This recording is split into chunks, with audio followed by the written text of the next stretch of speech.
Ey musulmanlı gollar, bahalatda Ramazan şerife bardan aradaýyň bereketini görüp bilmeýän. Rahmaty, Hudaýyň magfiretine duş gelip bilmeýärdiň. Alan aradaý dogujak.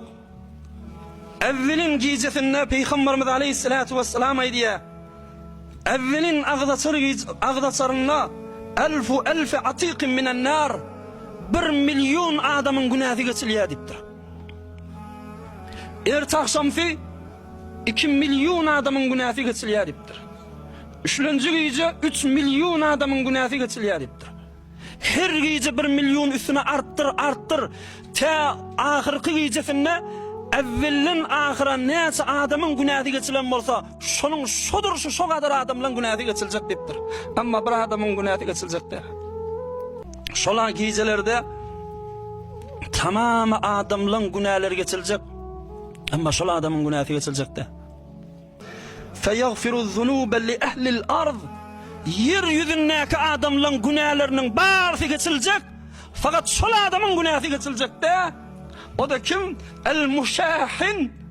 Yani doğunu bilen katlaşman, öykü kıyne edip yoran adamın günahı geçilecek de. Kan adam sorak etýär, şu gurrunu kan aýdýaňyz. Ýöne mene şeýle barýan. Gafsyna da bardım, ýoly görümde de tataşdym. Ay meni bağışla diýdim. Amma meni täbil almaýar. Salamma we aleyk dedi ýana. Menim gaty gorkýan ahunjan näme deýinip şu sorak edýänken. Elbetde bu soragyň jogabyny Peygamberimiz Aleyhissalatu vesselam mübarek sözlerini aýdypdyr.